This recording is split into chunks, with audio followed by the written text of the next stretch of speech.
Bismillahirrahmanirrahim. Haqqa tuqatih wa la tamutunna illa wa antum muslimun. Allah Subhanahu wa taala mengatakan, wahai orang-orang yang beriman, bertakwalah kalian kepada Allah haqqa tuqatih, sebenar-benarnya takwa. Takutlah kalian sama Allah setakut-takutnya, sebenar-benarnya takut. Dan janganlah kalian wafat illa wa antum muslimun, kecuali dalam keadaan kalian muslimun, keadaan Islam, keadaan tunduk dan patuh kepada Allah Subhanahu wa taala. Karena arti Islam secara bahasa artinya adalah tunduk.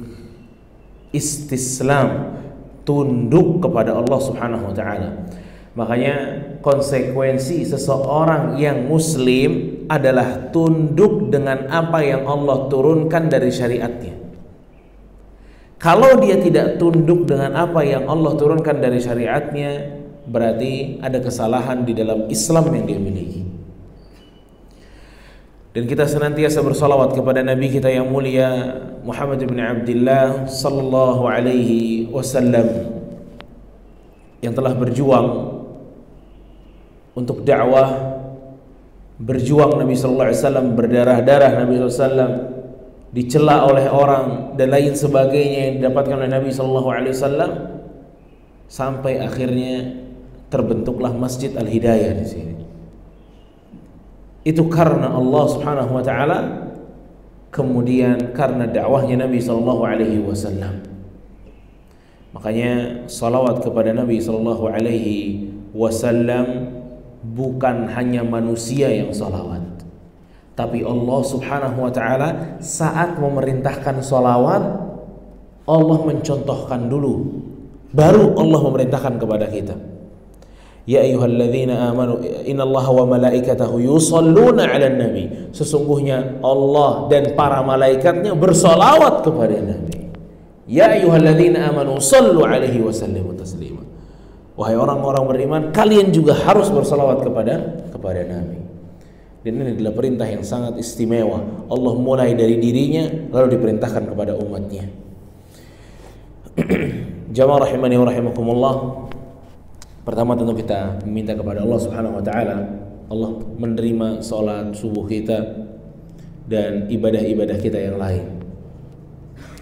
Pagi hari ini insyaallah kita akan membahas satu hal yang sebenarnya hal ini dibutuhkan oleh setiap muslim.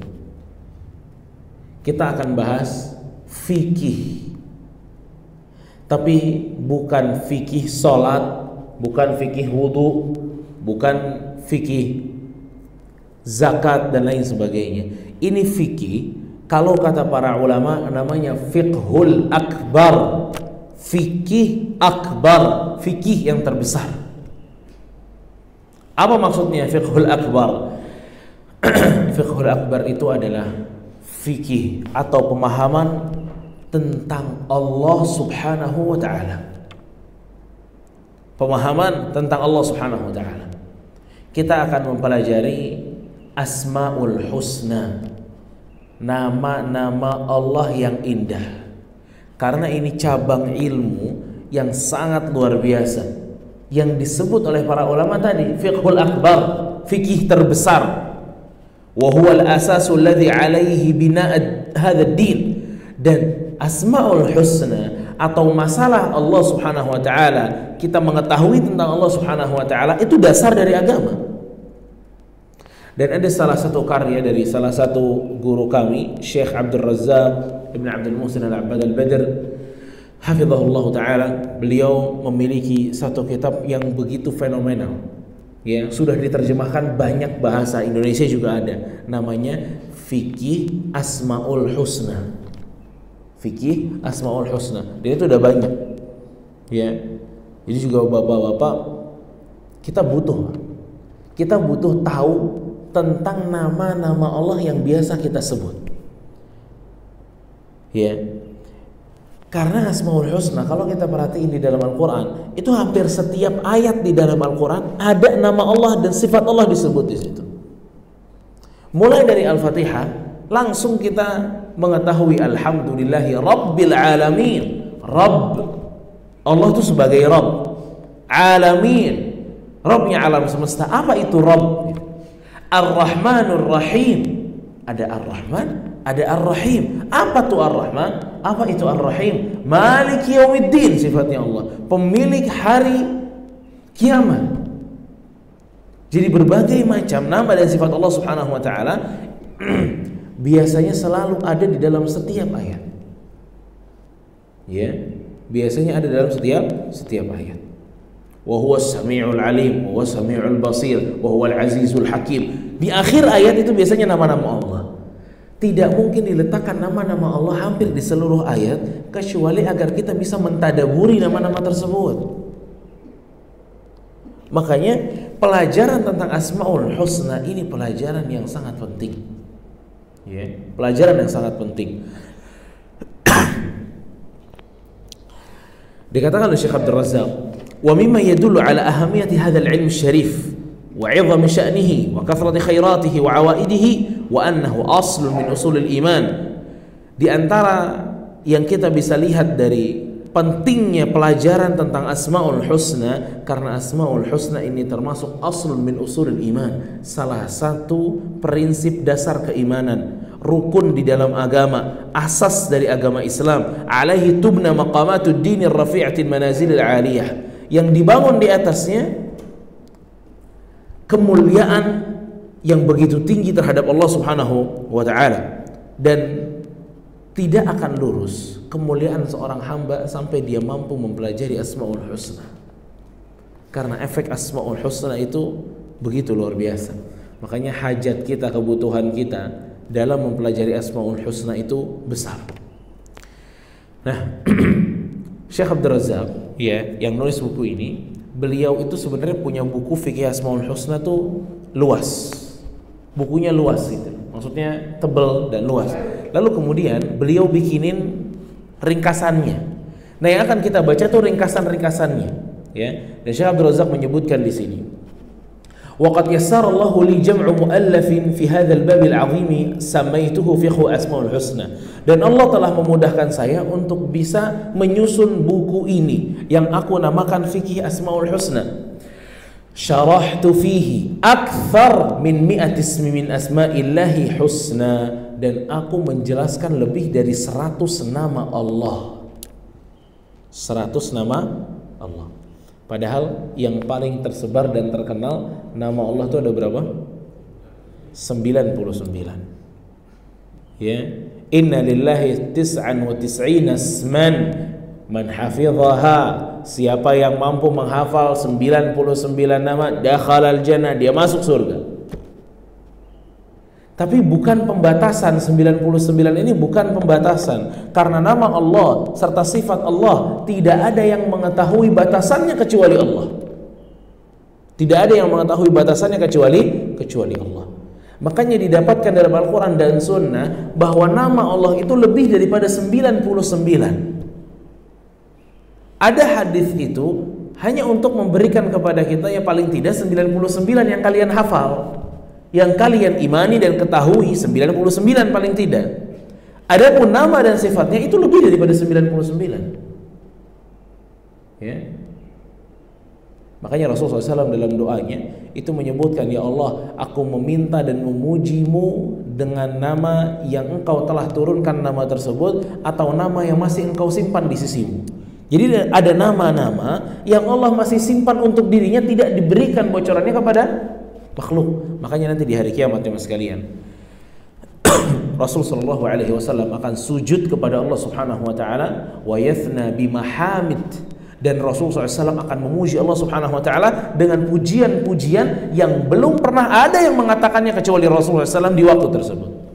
Ini menandakan bahwa memang nama dan sifat Allah, kesempurnaan Allah ini tidak semuanya diberikan oleh Allah Subhanahu wa taala di dunia, namun ada yang ditangguhkan sampai di akhirat. Dan itu dari kesempurnaannya Allah Subhanahu wa taala. Dan Itu yang dikatakan oleh Syekh Abdul Razak hafizahullah taala. Nah, kita masuk kepada satu nama yang pertama kali beliau tulis, dan ini nama yang paling sering kita dengar, ya, yaitu lafzul jalalah, Allah. Kalimat apa? Allah. Apa tuh maksudnya? Beliau mengatakan, huwa ismin azim min asma'illahil husna wa huwa akthar asma'illahil husna wurudan fil Qur'anil Karim. Kata Allah itu adalah nama yang agung di antara nama-nama Allah Subhanahu wa taala. Dan kata atau nama Allah ini nama yang paling sering muncul di dalam Al-Qur'an. Paling sering muncul di dalam Al-Qur'an. Berapa kali? Beliau mengatakan akthar min alfaini wa mi'atai marrah. Lebih dari 2200 kali disebutkan kata Allah di dalam Al-Qur'an. Wa hadza ma lam yaqa' lismin akhar, dan ini kata Allah itu dengan jumlah penyebutan sampai 2000 kali lebih, tidak ada nama Allah yang menyainginya. Jadi nggak ada lagi nama yang disebut Ar-Rahman tuh nggak sampai 2000 gitu loh. Ar-Rahim tuh nggak sampai 2000, Al-Aziz nggak sampai 2000, Al-Hakim nggak sampai 2000. Tapi kata Allah itu lebih dari 2000 kali. Ya. Wa qad iftataha Allah jalla wa ala bihi 33 ayat. Bahkan Allah Subhanahu wa taala, ya, telah menyebutkan Allah di awal surat itu sampai 33 kali. Sampai 33 kali di awal surat. Wa dzakara jama'atun min ahli al-'ilmi anna ismallahil a'zam. Jadi ada satu pembahasan besar Bapak sekalian, yaitu yang disebut dengan Ismullahil A'zam. Ismullahi Al-A'zam. Apa artinya? Ismullahil A'zam itu artinya nama Allah yang paling agung. Nama Allah yang paling agung. Alladzi idza du'iya bihi ajab wa idza su'ila bihi a'ta. Yang kalau kita minta dengan nama Ismul A'zam tadi, nama Allah yang teragung itu, maka apa yang kita minta akan diijabah oleh Allah. Apa yang kita minta akan diberikan oleh Allah Subhanahu wa taala. Nah, di situ terjadi perbedaan pendapat di antara para ulama. Yang disebut Ismul A'zam itu yang mana? Yang disebut nama Allah yang paling agung yang mana? Sebagian ahli ilmu menyebutkan Ismullahil A'zam, nama Allah yang paling agung itu adalah Allah. Allah itu sendiri itu nama Allah yang paling agung. Ya, walihadzal ism khasa'is wa mumayyizatin ikhtassa biha. Ya. Wa minha annahu al-asl li jami'i asma'illahil husna. Makanya kata atau nama Allah itu memiliki keistimewaan. Apa keistimewaannya? Salah satu keistimewaan dari nama Allah, bahwa ini adalah dasar dari nama-nama Allah yang lain. Dasar dari nama-nama Allah yang lain. Kalau kita lihat dalam surat Al-A'raf ayat 180, Allah Subhanahu wa taala berfirman, "Walillahil asmaul husna." Walillahi itu ada kalimat apa? Kata apa? Kata Allah. Walillah, dan milik Allah nama-nama yang indah. Allah tidak menyebutkan walirrahmani dan kepada ar-Rahman dan untuk ar-Rahman dan milik ar-Rahman, tidak, tapi Allah menyebutkan walillahi dengan kalimat Allah.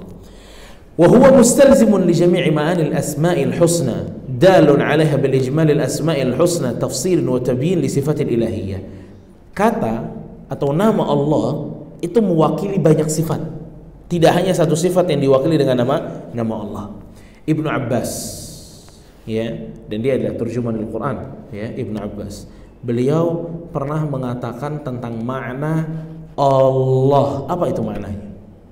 Beliau mengatakan dzul uluhiyyati wal ubudiyyati ala khalqihi ajma'in. Nama Allah itu artinya adalah sosok yang patut disembah oleh seluruh makhluknya. Sosok yang pantas disembah untuk seluruh makhluknya.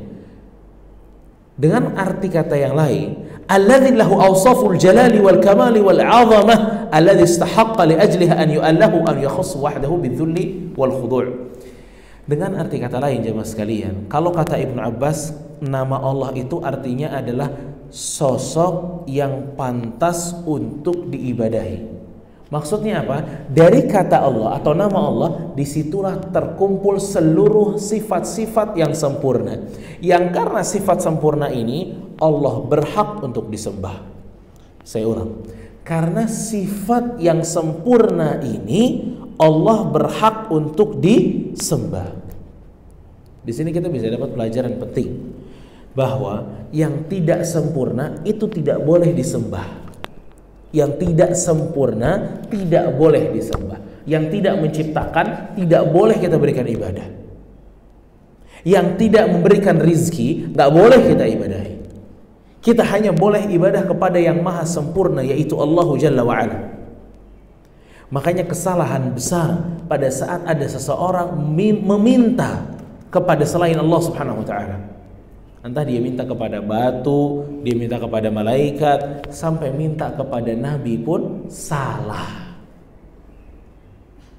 Apa hukum kita meminta kepada Nabi SAW? Hukumnya haram, tidak boleh meminta sesuatu kepada Nabi SAW. Terlebih Nabi SAW telah wafat. Beberapa orang kalau mengunjungi kota Madinah, dia ziarah ke makam Nabi SAW. Tapi pada saat dia ziarah ke makam Nabi SAW, bukan dia yang bersolawat dan salam kepada Nabi SAW, lalu juga bersalam kepada Abu Bakar dan Umar, namun justru dia meminta kepada Nabi SAW.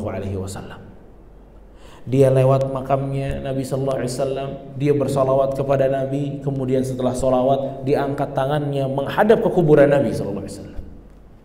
Dia angkat tangannya menghadap ke kuburan Nabi lalu mengatakan, "Ya Rasulullah, aghithni, ya Rasulullah, tolonglah aku, ya Rasulullah, lancarkanlah rezekiku, ya Rasulullah, lancarkanlah hajatku." Ini Pak, ini permintaan kepada selain Allah namanya. Ini namanya permintaan kepada selain Allah Subhanahu wa ta'ala. Hukumnya apa? Ya hukumnya merupakan salah satu kesyirikan. Karena kita nggak boleh meminta kepada selain Allah Subhanahu wa ta'ala. Apalagi yang diminta adalah aghithni, tolonglah aku, lancarkanlah rezekiku, ampuni dosaku, ya. Hal-hal ini hanya boleh diminta kepada Allah Subhanahu wa ta'ala. Kenapa kita nggak boleh meminta kepada Nabi SAW? Karena manusia, walaupun Nabi, tidak ada yang menyaingi kesempurnaan Allah Subhanahu wa ta'ala.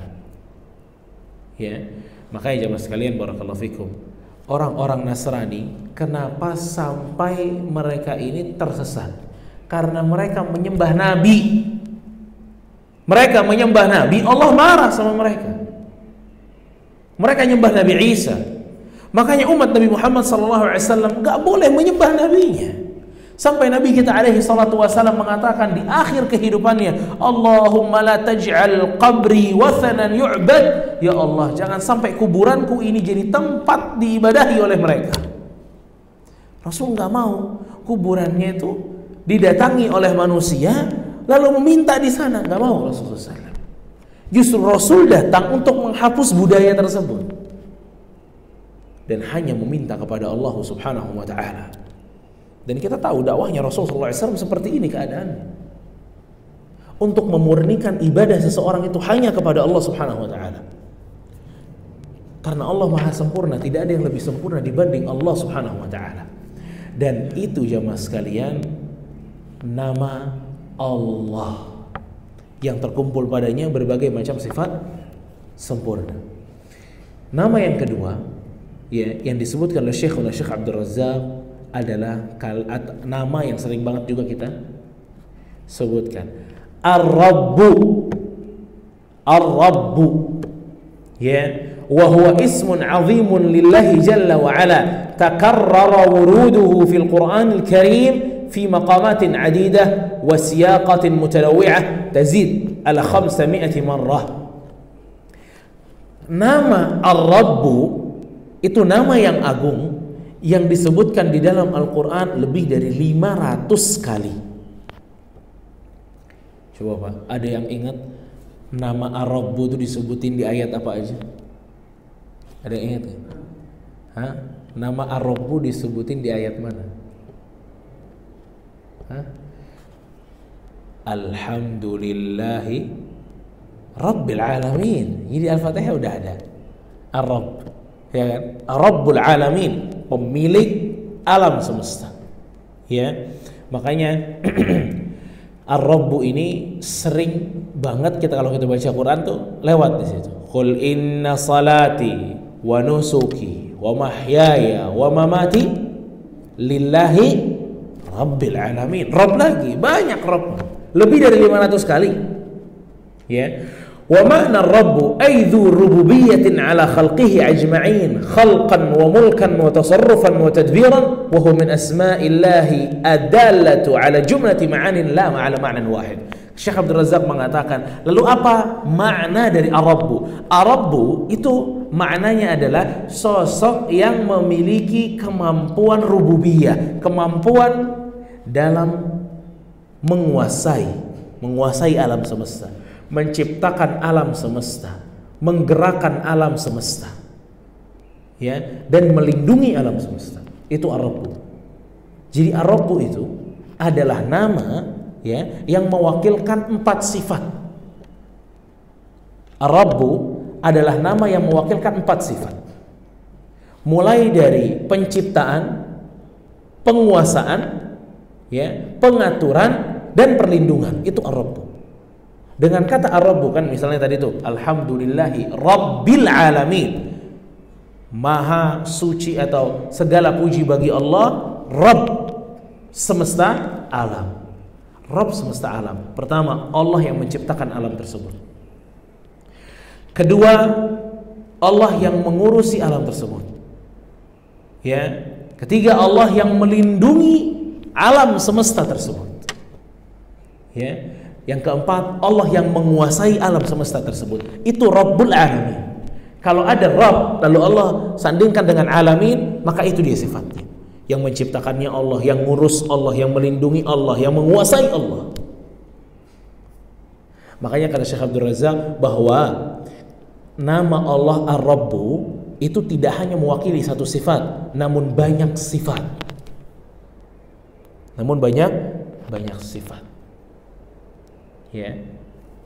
Bal inna hadzal ism idza afrada tanawala fi dalalatihi sa'iril asma'il husna wa sifatihi al-'ulya. Bahkan kata Syekh Abdul Razak bahwa nama Ar-Rabb, ya, itu bisa mencakup hampir seluruh dari nama-nama Allah. Ibnu Qayyim menyebutkan, inna Rabba, sesungguhnya Ar-Rabba, Rabb kita, huwal qadirul khaliqul bari'ul musawwirul hayyul qayyum, al-alimul sami'ul basirul muhsinul mun'im wal jawad, al-mu'til mani' ad-darrun nafi' al-muqaddim al-muakhir. Kata Ibnu Qayyim rahimahullah, kata atau nama Ar-Rabbu itu mewakili banyak sifat Allah. Al-Qadir, maha mampu. Al-Khaliq, maha menciptakan. Al-Bari, maha menciptakan juga mirip-mirip. Al-Musawwir, yang menggambarkan. Al-Hayyu, maha hidup. Al-Qayyum, maha berdiri sendiri. Al-Alim, maha mengetahui. As-Sami', maha mendengar. Al-Basir, maha melihat. Al-Muhsin, maha baik. Al-Mun'im, maha memberi nikmat. Al-Jawad, maha dermawan. Al-Mu'til mani', yang memberi lagi menahan. Ad-Darrun nafi', yang bisa memberikan mudarat dan bisa memberikan manfaat. Al-Muqaddim wal Muakhir, yang awal dan yang akhir. Ya, maksud Ibnu Qayyim rahimahullah taala di sini adalah bahwa nama Allah Ar-Rabb, ya, itu nama yang besar, ya, mewakili banyak sifat dari Allah Subhanahu wa taala. Yang semua sifat-sifat ini kembali kepada rububiyah, penguasaan, penciptaan Allah Subhanahu wa taala. Ya. Jadi berarti pada saat kita baca alhamdulillahi rabbil alamin, segala puji bagi Allah, Rabb semesta alam, di situ harus ada keyakinan dalam hati bahwa yang mengatur alam semesta itu Allah. Yang ngatur alam semesta itu Allah. Ya, yang menciptakan alam semesta itu Allah. Dan mohon maaf, keyakinan itu telah dimiliki oleh orang musyrikin, Bapak-bapak sekalian. Orang musyrikin tahu betul bahwa yang ciptain Allah nih, langit dan bumi, semua yang ciptain Allah. Laut yang ciptain Allah, yang menguasai langit dan bumi pun Allah, yang menjaga langit dan bumi pun Allah, yang mengatur langit dan bumi pun Allah. Ini semua makna ini sudah tertanam di dalam hatinya orang-orang musyrikin, saya katakan. Itu Abu Lahab, Abu Jahal, semuanya tahu ini. Makanya permasalahan antara Nabi Muhammad SAW dan dakwah yang beliau bawa dengan orang musyrikin bukan masalah ini, bukan masalah untuk mereka meyakini bahwa Allah sang pencipta. Itu mereka udah yakin. Masalahnya adalah konsekuensi dari keyakinan tersebut, bahwa tidak boleh memberikan ibadah kecuali kepada Allah. Makanya kan aneh, segitu yakinnya, maksudnya ya, segitu yakinnya mereka kepada Allah tuh maha pencipta, mengatur alam semesta, namun di waktu yang sama kalau disuruh hanya beribadah kepada Allah, ogah mereka, nggak mau. Dia maunya ibadah sama Allah, sama patung-patungnya juga ikut diibadahi. Dia nggak mau sujudnya sama Allah saja, tidak mau. Dia maunya sujudnya sama Allah sujud, sama yang lain juga sujud. Dia nggak mau doanya hanya kepada Allah, maunya doa kepada Allah dan doa kepada yang lain juga. Dan ini adalah letak perbedaan besar antara agama kaum muslimin dengan agama kaum musyrikin. Kalau Islam kan jelas, yang dibawa Nabi kan jelas, nggak boleh minta sedikit pun kepada selain Allah Subhanahu wa taala. Ya. Tapi kalau untuk meyakini Allah pencipta, itu orang musyrikin udah hatam dia. Wala in sa'altahum man khalaqas samawati wal ard, kata Allah Subhanahu wa taala, tanyalah mereka wahai Muhammad, tanya tuh orang musyrikin, man khalaqas samawati wal ard, siapa yang menciptakan langit dan bumi? Sayaquluna Allah, mereka pasti akan mengatakan yang menciptakan langit dan bumi adalah Allah. Mereka nggak punya keraguan bahwa pencipta itu Allah, pengatur alam semesta itu Allah. Mereka nggak ada keraguan itu. Yang mereka ragu waktu Nabi SAW mengatakan kepada mereka, qulu la ilaha illallah tuflihu. Katakanlah oleh kalian, la ilaha illallah, tiada sesembahan yang berhak disembah kecuali Allah. Apa jawaban mereka, jemaah? Jawaban mereka adalah aja'ala alihatan ilahan wahida inna hadza la syai'un ujab. Wahai Muhammad, apakah engkau akan menjadikan Tuhan-Tuhan kami yang sudah banyak hanya satu sekarang? Inna hadza la syai'un ujab.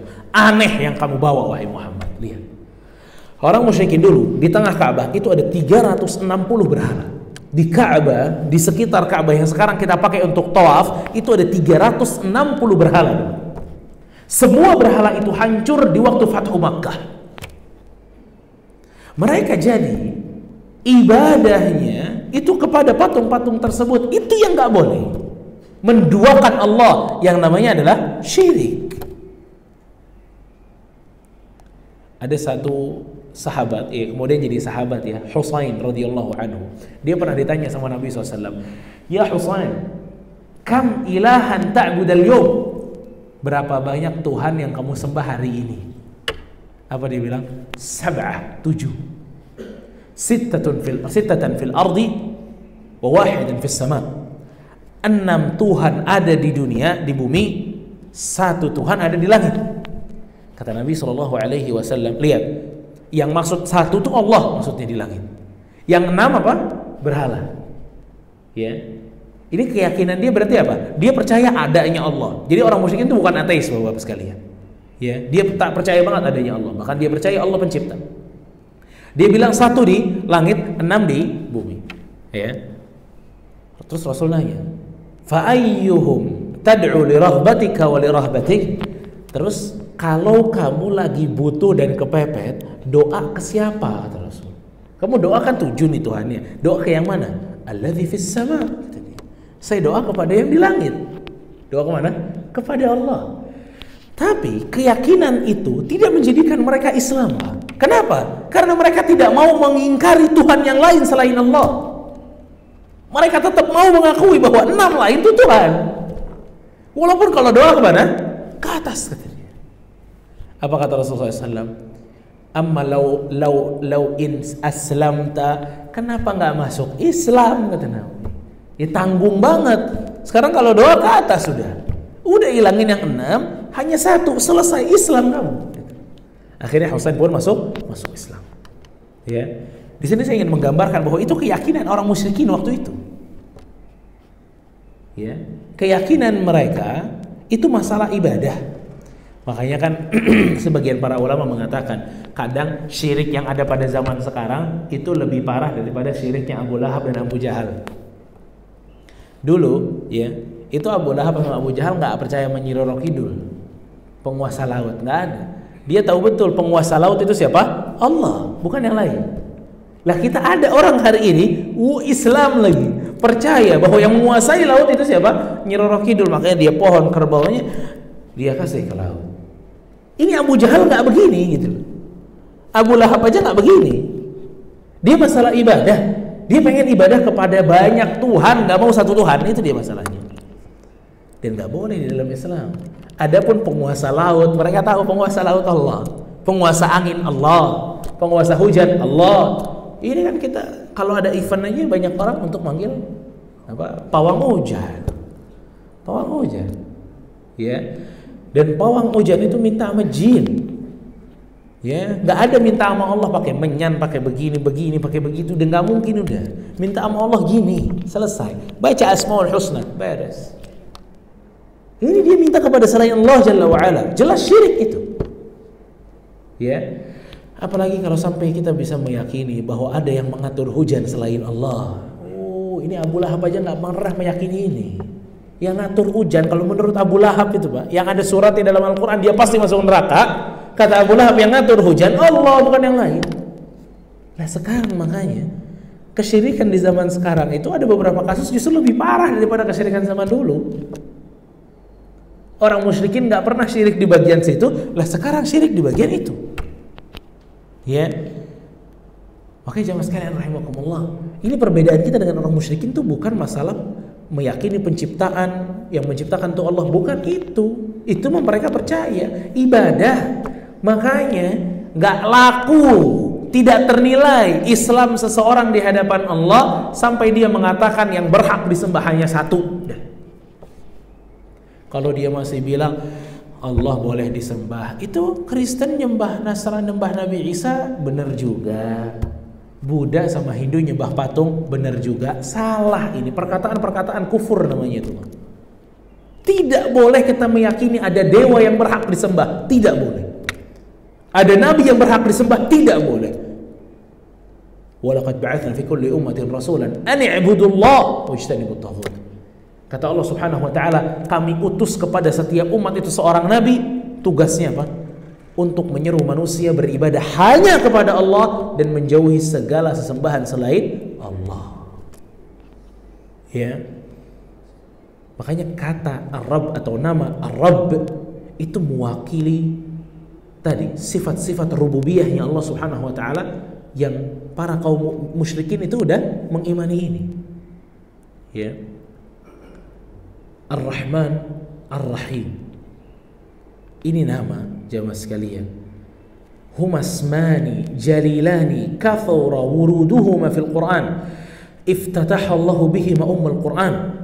Allah Syekh Abdul Razak mengatakan bahwa dua nama Allah ini Ar-Rahman Ar-Rahim. Bahasa Indonesianya apa Ar-Rahman? Penyayang. Ar-Rahim pengasih.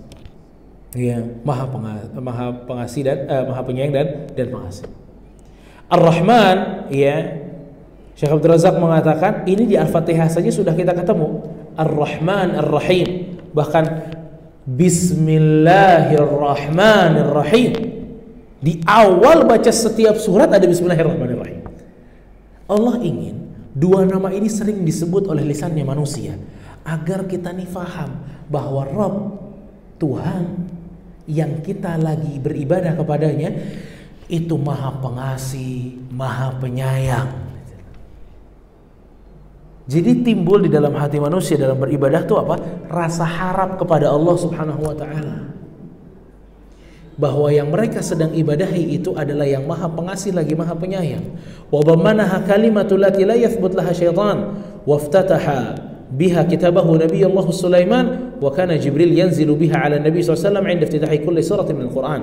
Bahkan Jibril itu setiap turun kepada Nabi SAW membacakan satu surat dalam Al-Quran pasti diawali dengan kalimat Bismillahirrahmanirrahim. Ya, makanya Bapak sekalian, kalimat Bismillahirrahmanirrahim itu dibaca setiap awal surat. Setiap awal surat.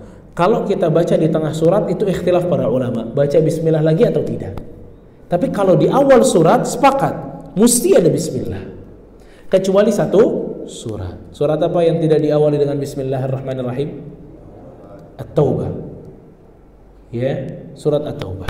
Itu yang tidak diawali dengan Bismillahirrahmanirrahim. Adapun surat-surat yang lain diawali dengan Bismillahirrahmanirrahim. Ya.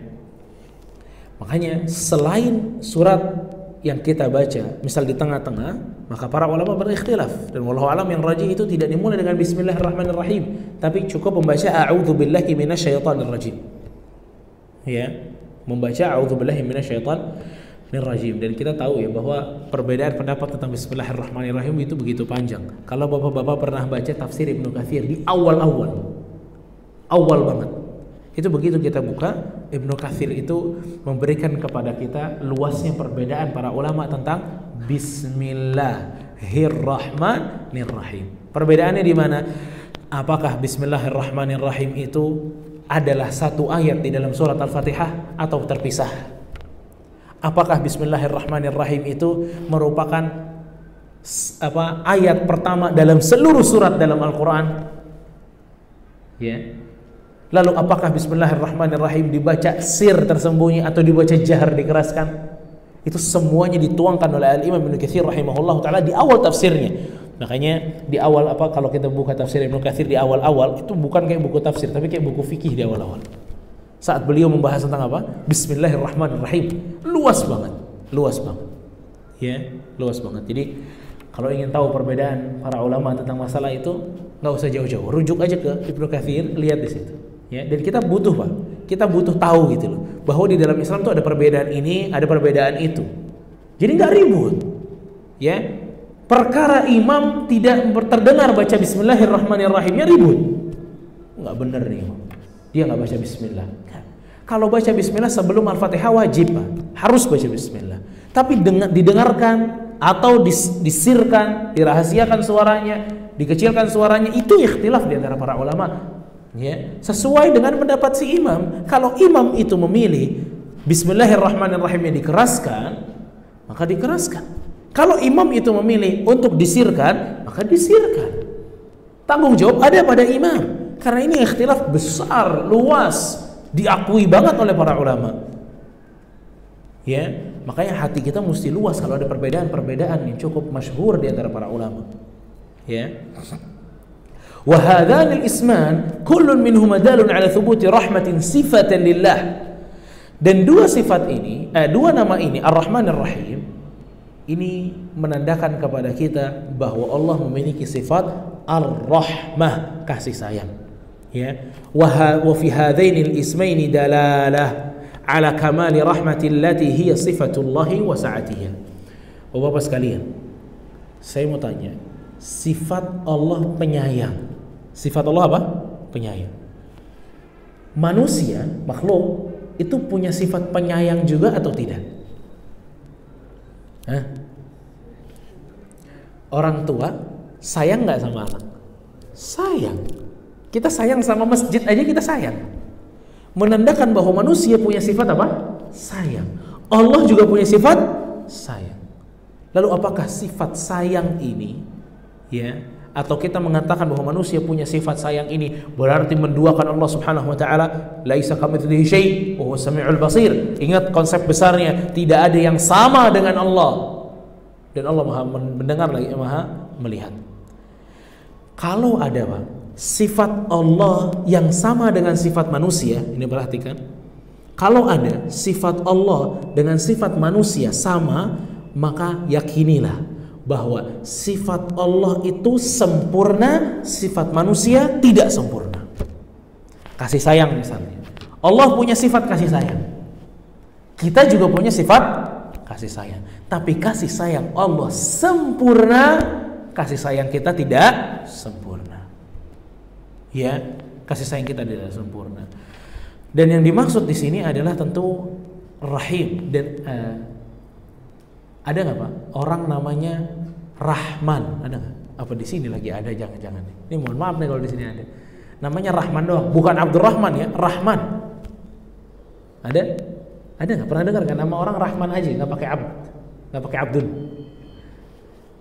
Nama Ar-Rahman Bapak sekalian, ya, itu tidak boleh dinamakan kepada makhluk. Itu khusus nama Allah.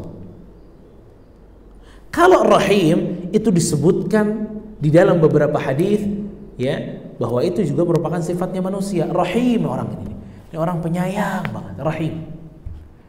Jadi boleh kita menamakan atau mensifati orang sebagai Rahim, tapi mensifati orang dengan Rahman nggak boleh. Sama tadi Pak, nggak boleh kita namain makhluk dengan Ar-Rabb saja, pakai alif lam ya, Ar-Rabb nggak boleh. Ya, atau menamakan manusia dengan Allah, apalagi namanya Abdullah dipanggilnya Allah, ya nggak boleh. Ya, nggak boleh. Di Indonesia kan menyingkat gitu ya. Ya nggak, nama Abdurrahman dipanggil Rahman, nggak boleh. Panggil Rahman tuh nggak boleh. Ya, panggil Abdurrahman. Kalau Abdurrahim dipanggil rahimnya doang, ya biasanya panggilnya Iim jadinya. Masih boleh. Kalau Rahman panggilnya siapa? Hah? Maman, aman, ya, itu masih boleh tuh. Mendingan gitu Pak daripada Rahman doang. Jadi ada nama-nama Allah Subhanahu wa taala itu terkhususkan hanya Allah yang pakai. Tidak ada yang pakai selain Allah Subhanahu wa taala. Nanti insyaallah dengan mempelajari ini terus kita tahu tuh nama-nama mana saja yang hanya untuk Allah Subhanahu wa taala. Karena kesalahan nih banyak dalam masalah ini ya, terutama di kita deh, gara-gara dia menyingkat. Ya. Bukan hanya dia singkat, jadi ada satu orang waktu itu namanya Rahman siapa gitu. Anda bilang nama antum nih, iya Rahman. Nggak boleh namanya Rahman. Oh nggak boleh ya, nggak boleh. Akhirnya dia bilang, sebenarnya saya punya nama panggilan saya Alex. Wah jadi keren banget dari Rahman ke Alex. Ya udah dia bilang Alex aja, jangan Rahman. Ya, karena Rahman ini khusus sama Allah Subhanahu wa taala. Ya. Ya, jadi tidak boleh nama secara sendiri gitu ya. Rahman itu nggak boleh. Harus diikut sertakan dengan Abdurrahman. Jadi ada nama-nama Allah Subhanahu wa taala yang butuh di depannya dipakaikan nama Abdun, hamba. Ada juga nama-nama Allah Subhanahu wa taala yang bisa dipakai oleh manusia. Ya, kayak Abdullah, itu kan pakai Abdun. Abdur Rabb itu pakai Abd. Abdurrahman itu pakai Abd. Abdurrahim boleh pakai Abd. Kalau mau namain anak Rahim aja, oke, nggak apa-apa. Ya, fa'ala kulli hal, ya, itu mungkin nama-nama yang bisa kita gali pada kesempatan pagi hari ini. Ada Allah, Rabb, dan Rahmanu Ar-Rahim. Agar kita punya efek saat kita membaca nama-nama ini di dalam salat kita atau di dalam doa-doa kita. Karena kita kalau berdoa, cocokkanlah antara nama Allah dengan apa yang kita minta. Kalau kita minta dikasihani sama Allah, kalau kita minta disayang sama Allah, sebutin Ar-Rahman Ar-Rahim. Kalau kita ingin Allah Subhanahu wa taala memberikan kepada kita takdir yang baik, rezeki dan lain sebagainya, sebut Rabbul Alamin. Ya. Jadi disesuaikan akan permintaan dengan nama yang kita sebutkan. Ya, fabarakallahu fikum. Mudah-mudahan bermanfaat dan bisa menambah keimanan kita tentang nama dan sifat Allah Subhanahu wa taala. Mungkin jika ada 1-2 pertanyaan dipersilahkan. Wallahu a'lam.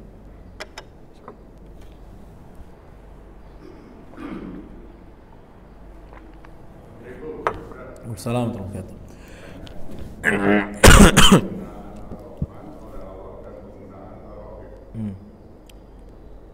Gimana tuh? Pertanyaannya? Penggunaan kata Ar-Rahman, nama Ar-Rahman dengan nama Ar-Rahim. Begitu. Penggunaannya tadi, kalau kita paham maknanya, kita tahu penggunaannya di mana. Ya. Kata Ar-Rahman dan Ar-Rahim, ini dua-dua nama ini mewakili sifat Allah Ar-Rahmah. Ya. Maha pengasih dan maha penyayang, yakni rasa kasih sayang yang Allah Subhanahu wa taala miliki. Maka di sini ya, penggunaannya adalah misal contoh saat kita setelah melakukan dosa. Kita habis melakukan dosa, terus kita ingin bertobat kepada Allah Subhanahu wa taala. Apa yang kita katakan? ya Rahmanur Rahim, irhamni, ya Allah, ya Rahman, ya Rahim, irhamni, sayangilah aku. Kita minta belas kasih dari Allah Subhanahu wa taala. Ya, jadi penggunaan nama Ar-Rahman Ar-Rahim itu disesuaikan dengan makna yang memang ada pada dua lafzul jalalah ini, dua nama Allah Subhanahu wa taala, yaitu masalah kasih sayang. Jadi pada saat kita doa minta kasih sayang sama Allah, kita sebutkan nama-nama Allah Ar-Rahman Ar-Rahim. Wallahu a'lam. Ada lagi? Bapak. Assalamualaikum warahmatullahi wabarakatuh.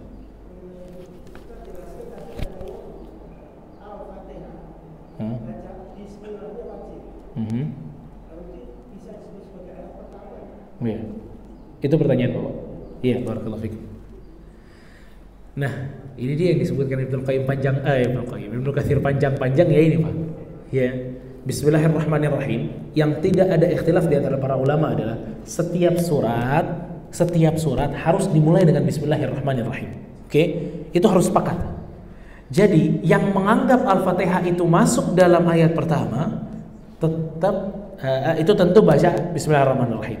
Kalau ada yang menganggap bahwa Bismillahirrahmanirrahim bukan termasuk ayat pertama dalam surat Al-Fatihah, pun dia wajib baca Bismillahirrahmanirrahim.